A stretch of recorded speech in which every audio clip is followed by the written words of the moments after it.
सर्वप्रथम आपके विद्यालय के प्रधानाचार्य महोदय और शिक्षकों को साधुवाद कि इन लोगों ने इतना अच्छा इस विद्या मंदिर को सजाया है।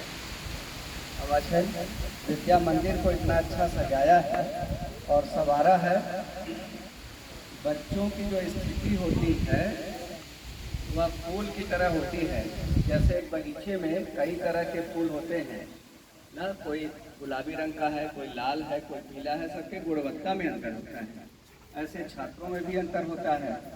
और गुरुजनों की स्थिति जो होती है, पहले होता था कि गुरुजन को कुम्हार कहा जाता था कि कुम्हार है, कुम्हार जिस तरह से चाहे मिट्टी को लेकर के उससे चाहे तो कुल्हड़ बना दे, चाहे कोई घड़ा बना दे, जो चाहे वो रूप दे सकते हैं। लेकिन अब की अवधारणा ऐसी नहीं है। अब की अवधारणा ये है कि बच्चों में जेनेटिक कैरेक्टरिस्टिक से सब बच्चों में अंतर आता है। एक ही माँ बाप के अगर 5 संतान होंगे ना, तो पाँचों में अंतर रहता है, एक जैसे हो ही नहीं सकते। ऐसे यहाँ पर इतने शिक्षक हैं और सब चाहे कि एक जैसे हो जाए, सबका कार्य व्यवहार, सामान्य व्यवहार, तो एक जैसा संभव नहीं है, सब में अंतर है। और इस अंतर को हमें सहर्ष स्वीकार करना चाहिए। कई बार यहीं पर कॉन्फ्लिक्ट होता है, विवाद होता है कि कोई व्यक्ति, जैसे जो संस्था का प्रमुख है, प्रभारी है, उसको ये लगता है कि जैसा मैं सोच रहा हूँ वैसा सभी सोचते हैं, और ऐसा संभव है नहीं, सब लोग एक जैसा सोच सकते नहीं हैं, तो वहाँ पर विवाद होता है। तो हमें इस जेनेटिक डाइवर्सिटी को एक्सेप्ट करना चाहिए। एक ही परिवार में भाई बहन है, अगर 5, 6, 7 हैं, तो सबके विचार, सबके दृष्टिकोण डिफरेंट होते हैं, वो होगा, वो प्रकृति का नियम ही है। तो कई तरह की विविधता होती है, जैसे स्पीसीज डाइवर्सिटी होती है, कम्युनिटी डाइवर्सिटी होती है, ऐसे जेनेटिक डाइवर्सिटी होती है, तो सब में अंतर होता है। लेकिन हमें उस अंतर को स्वीकार करना है, और कोई किसी से बड़ा और छोटा नहीं होता है। ऐसा पहले की क्या अवधारणा थी, लोग कहते थे कि गोया पेड़ बबुल का तो आम कहाँ से खाए ना, कि मतलब बबुल खराब होता है और आम अच्छा होता है। आम तो अच्छा होता है, आम में vitamin A, B, C, 3 vitamin मिलते हैं, बहुत से उसमें ग्लूकोज मिलता है और भी बहुत से पोषक तत्व हैं, तो आम तो महत्वपूर्ण है। लेकिन ऐसा नहीं कि बबुल महत्वपूर्ण नहीं है, बबुल भी बहुत महत्वपूर्ण है। बबुल से मसूड़ों के स्वास्थ्य के लिए बहुत महत्वपूर्ण होता है। बबुल से बहुत अच्छा टूथपेस्ट बनता है। तो बबुल सर्वाधिक टेम्परेचर पर जलने वाली लकड़ी है, बहुत से औषधि गुण बबुल में मिलता है। तो वर्तमान समय में बबुल का भी बहुत महत्व है, और किसका महत्व है, आम का महत्व। ऐसा नहीं कि आम का महत्व है हो गया तो बबुल का महत्व कम हो जाएगा। ऐसा नहीं है कि एक आदमी हारेगा तभी दूसरा जीतेगा, ऐसा भी संभव है कि सभी एक साथ जीत सकते हैं। समझ रहे हैं इस बात को आप लोग, तो अपने जीवन में भी ऐसा रखिएगा। कई बार ऐसा होता है कि एक बच्चे एक दूसरे के व्यवहार को पसंद नहीं करते हैं। जैसे एक बच्चा दूसरे बच्चों का भी एक चाटा मारा हमने देखा क्लास में, तो क्या होता है, उसको लगता है कि मैं जैसा कर रहा हूँ ऐसा ये भी करे, मैं पढ़ने में तेज हूँ, ये तेज क्यों नहीं है। तो ऐसा नहीं है कि सब लोग बहुत पढ़ने में ही तेज रहते हैं तभी बहुत अच्छा करते हैं। कुछ लोग पढ़ने में ही कमज़ोर होते हैं और बाद में वो साहब बन जाते हैं, और दूसरा जो तेज रहता है वो उनका अधीनस्थ हो जाता है।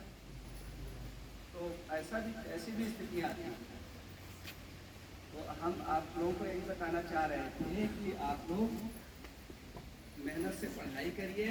और अच्छा, अभी वो जो बात मैं डाइवर्सिटी की बात कर रहा था कि ऐसे ही पहले एक होता है सिलिका सैंड, सिलिका होता है, रेत होती है, रेत। पहले रेत का कोई मतलब नहीं था, रेत मतलब महाप्रदीप चीज।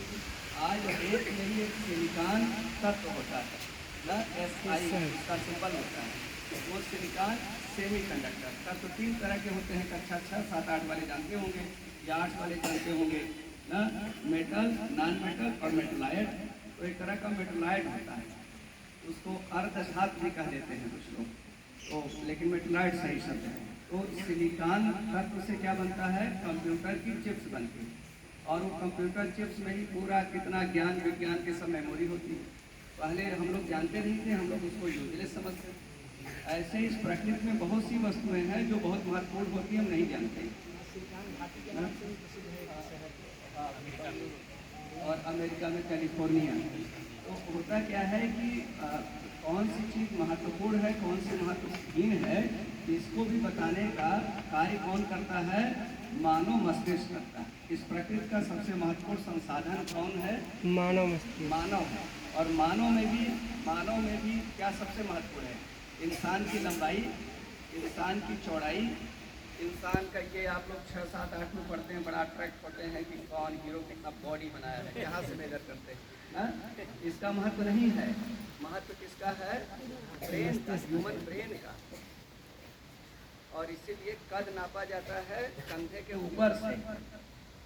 मानव ब्रेन का महत्व है। आप कितने इंटेलिजेंट हैं उसी पर चलता है दुनिया का सब नियम, चलता है उसी पर।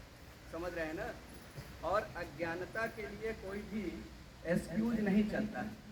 अज्ञानता के लिए बड़ा दर्शन शास्त्र का टॉपिक हो जाएगा कि अज्ञानता के लिए कोई एक्सक्यूज नहीं चलता। हमने कानून भी पढ़ा है। कानून में आप इस आधार पे बरी नहीं होते हैं कि हमको ये पता नहीं था कि ये काम अपराध है, हमने अपराध कर दिया इसलिए हमें छोड़ दिया जाए। छोड़ा नहीं जाता। आप रास्ते में चल रहे हैं और आपने कार्य की प्रकृति नहीं समझा। आपको जैसे आप लोग 8 में पढ़ रहे हैं, 9, 10 में गए, आपको स्कूटी या बाइक दे दी गई और आपको पता नहीं था कि ज़्यादा तेज चलाएंगे तो क्या होगा। आपने देखा एक्सीलेटर एकदम आराम से ऐसे बढ़ाते गए, स्पीड बढ़ती गई, आपको बड़ा आनंद आता गया कि हम तो बहुत तेज़ी से हवा मोड़ रहे हैं। आपने तेज किया और कहीं एक्सीडेंट हुआ और आदमी चला जाता है। कहाँ चला जाता है? मतलब उसकी आत्मा निकल जाती है। समझ रहे? इस बात को मैं डरा रहा हूँ आप लोगों को। तो क्या है कि वहाँ पर अज्ञानता थी, इसलिए अज्ञानता से जान भी जा सकती है। हम ये बताना चाह रहे हैं अज्ञानता का कोई एक्सक्यूज नहीं होता, इसलिए जानकारी बहुत जरूरी है। ज्ञान बहुत आवश्यक है व्यक्ति के जीवन में। ज्ञान है तभी आप सही अर्थों में इंसान हैं। और ज्ञान विज्ञान बौद्धिकता नहीं है तो इंसान बस साक्षात पशु पक्ष विषाण जीना पड़ा है ना आपने। एक ऐसा व्यक्ति जिसमें ज्ञान नहीं है, साहित्य संगीत कला भी नहीं है, साहित्य संगीत कला भी है, साक्षात पशु पक्ष विषाण जीना।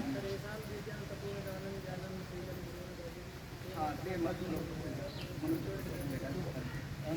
तो आप में अगर ज्ञान विज्ञान नहीं है तो पशुवत हो गया इंसान। तो इसीलिए ज्ञान होना जरूरी है, तभी आप बहुत सी चीज़ों को समझ पाएंगे इस दुनिया में। इसलिए मन लगाकर अच्छे से पढ़ाई करिए। और गुरु जी लोगों की स्थिति पहले कुम्हार वाली स्थिति थी कि खूब बच्चों को पीटिए, पीट करके इनको आप चाहिए तो बनना चाह रहे हैं कलाकार, लेकिन पीट कर इनको बना दीजिए इंजीनियर, दूसरे को पीट कर बना दीजिए डॉक्टर। लेकिन अब की अवधारणा है कि आपके पीटने से न कोई बनेगा डॉक्टर, न कोई बनेगा इंजीनियर, बल्कि आपकी स्थिति है एक माली की तरह की स्थिति है कि माली क्या कर सकता है? उसके बगीचे में आम का भी पेड़ है, अमरूद का भी पेड़ है, और बरगद का भी पेड़ है, जामुन भी है, पीपल भी है, कटहल भी है, महुआ भी है, और क्या है? बबुल भी है। वो किसी को काट करके नष्ट नहीं करेगा, उसकी काट करता रहेगा, लेकिन वो जिस भी रूप में है उसी रूप में उसको बढ़ने देगा, लेकिन काट करते हुए जिससे उसका विकास हो। ऐसे ही किसी के अंतर्गत किसी के मन में क्या होगा? कोई बहुत अच्छा भविष्य का कलाकार छुपा हुआ है इसमें, कोई बहुत अच्छा प्रशासक है, कोई बहुत अच्छा डॉक्टर है, कोई बहुत अच्छा इंजीनियर है। आपके गुरु जी लोग आपकी प्रतिभाओं को पहचान करके उसी दिशा में आपको आगे बढ़ाने का कार्य कर रहे हैं और करेंगे भी।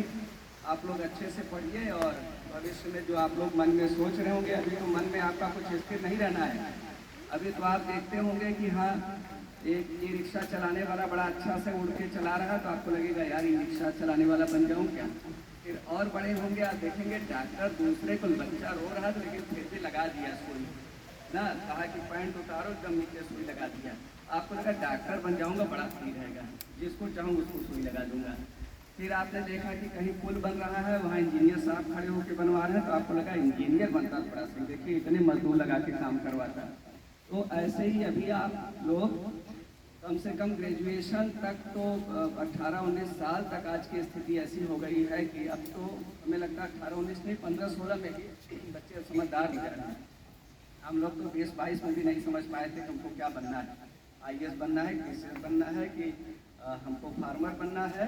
लेकिन जो भी काम करता है ना आदमी, इंसान इस धरती पर मन से करता है, दिल और दिमाग दोनों लगा कर करता है, दिल और दिमाग दोनों लगा कर करता है तो बहुत अच्छा करता है। समझ रहे हैं? चाहे जैसे अभी एक व्यक्ति हैं राजस्थान के, उन्होंने बीटेक किया, आईएएस की तैयारी कर रहे थे, आईएएस अलाइड में सेलेक्ट हो गए। फिर उनको लगा नहीं हमको फार्मर बनना है, किसान बनना है।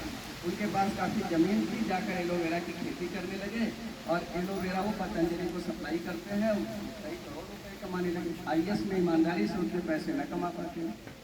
तो कहीं कुछ भी करके अगर आदमी दिल और दिमाग दोनों से काम करता है तो बहुत अच्छा करता है। दिल और दिमाग की बात समझ रहे हैं कि नहीं? जैसे कृष्ण भगवान थे तो उनको गाय चराने का काम मिला था, तो एकदम गाय चराते हुए आप देखते बहुत गाय चराने वाले, भैंस चराने वाले लोग कैसे होते हैं, गाय के पीछे पीछे दौड़ रहे हैं, एकदम गुस्सा आ रहे हैं, डंडे डंडे मार रहे हैं उसको, एकदम पसीना हो रहा है, परेशान है, और गुस्से में आकर घर में भी पत्नी और बच्चे को भी मार दे रहे हैं, जबकि मार नहीं सकते हैं, कानून बन गया है। तो ऐसा गाय और भैंस चराने वाला आदमी अच्छा है? नहीं अच्छा है। कृष्ण भगवान क्या करते थे, गाय अपना चर रही है और ऐसे कदम की डाली पर बैठकर ऐसे बोलते भी रहते थे, एंजॉय करते थे और बंसी भी बजाते रहते थे। गाय चराता हुआ कृष्ण, बंसी बजाता हुआ कृष्ण, क्या है? आदर्श हो गया भारतीय समाज के लिए। और केवल गाय चराता और खूब गुस्सा गुस्सा के सबसे लड़ाई करता तो आदर्श होते ना होते ना? अपने बंसी से, अपने इंजॉय से जो भी काम करिए उसको इंजॉय करिए अपने कार्य में। जैसे आपके गुर्जर लोग, बहुत लोग ऐसे हैं जो इलाहाबाद विश्वविद्यालय से मस्ती किए हैं, पीसीएस की मुख्य परीक्षा लिख रहे हैं, अगर मन में उनके खिन्न रहे, उनका मन, उनको लगे कि नहीं मुझे तो आईएएस बनना चाहिए था, मैं यहाँ कहाँ प्राइमरी में फंस गया हूँ, तो बहुत अच्छे से आप लोगों को पढ़ा नहीं पाएंगे। लेकिन मैंने देखा कि ये लोग पूरे तन मन धन से ही आपके साथ जुड़े हुए हैं। आप लोग अपने गुरुओं का खूब सम्मान किया करिए, गुरुजनों का, और ये लोग भी आप लोगों को अच्छे से पढ़ाएं। हमारा भी आशीर्वाद आप लोगों के साथ है और मैं भी जब भी आया करूँगा तो चाहूँगा कि आप लोगों को कुछ न कुछ पढ़ाऊँ। मैं तो बस फ़ोटो खिंचवाने के लिए खड़ा था कि एक प्राथमिक विद्यालय और वहाँ इतने बच्चे हैं, एक तर खुशी है कि कोई बात तो जरूर है यहाँ पर, जिसकी वजह से इतना भीड़ भाड़ है छात्रों का। आपके प्रधान अध्यापक महोदय को साधुवाद, धन्यवाद बहुत बहुत, और साथ ही सभी शिक्षकों का सम्मान है और मेरे मन में दिल से बड़ा सम्मान की भावना है। आप लोग हमारे दिल में एकदम आ गए हैं। कुछ लोग ऐसा काम कर जाते हैं, हमेशा दिल में रहते हैं और दिल से कभी निकलते ही नहीं। तो बड़ा अच्छा लगा, बस फोटो खिंचाना उद्देश्य था। आपके सर ने कहा कि कुछ बोलिए।